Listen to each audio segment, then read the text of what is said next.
All right, guys, and we are back. It is all about writing, hunting. So now you have the opportunity because you got from under him. Was it hard to get from underneath him? You know what? It wasn't hard. It was very much, it was new and it was fresh. And my mom had to be the pit bull that she was. And she pretty much gave the opportunity to say, hey, let her write this, you know, let's record it and see how it goes. And he was very adamant on, no, I want her to rap what I want her to rap. And she was like, okay, well, I'll take my child and I'll go somewhere else. Ooh. And from then on, that's when we began booking our own studio sessions. And she was a pretty well-known artist around like the late 90s, early 2000s. So she had a lot of plugs like, 99 Jams. Oh, yeah. And people like that. And I can't even, it's so many people that know of her and they knew her, icons, things like that. Yeah. So she was able to plug me into circles. That's right. That, you know, the normal young artist trying to come out, I was 16, 17 at the time. Wow. So yeah, I was still writing bubblegum young. I was very clean.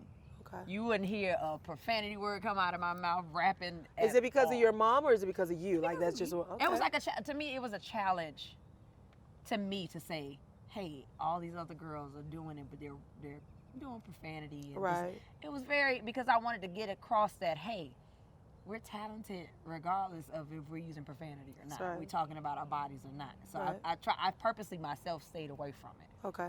And it was so fun. It was so fun.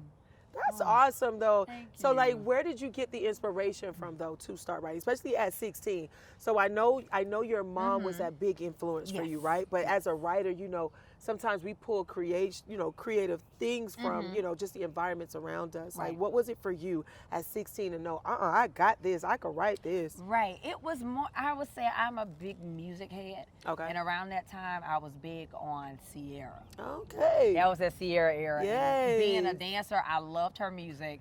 And I was like, okay, I would study her albums and her singles, and I would be like, okay, I like this. Okay, so let me do something that's going to be dedicated to dance and things like that. So that was a big inspiration for me. I love T-Pain. Yes. I love Ludacris. I love Missy. So it's like all of those different artists, I was sitting like, oh, I love this. Yes, because they are totally different in their rapping styles, the verses, what they're talking about. You're very true, very true. Yeah, so that was a huge inspiration for me.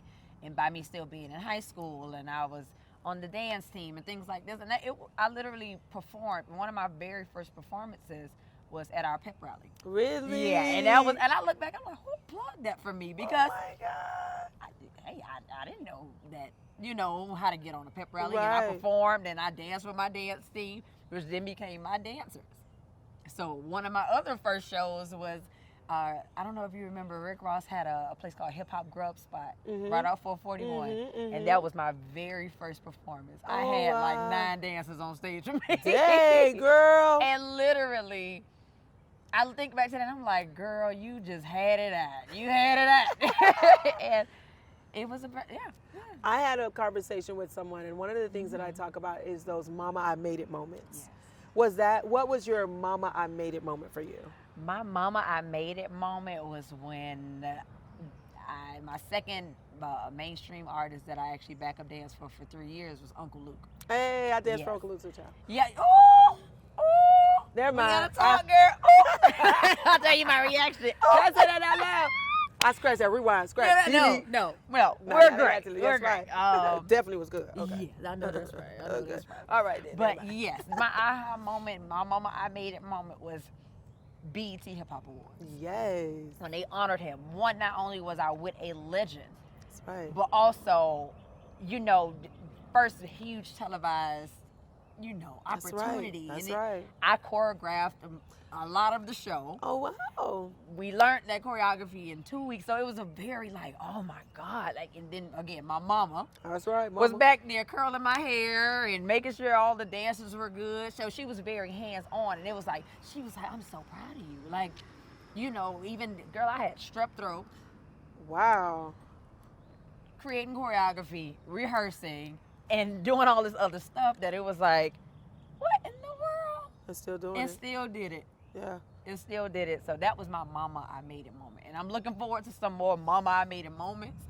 Wait, hold that thought though, because it's a reason why I say it when I talk about that mama I made it moment. You know what I'm saying?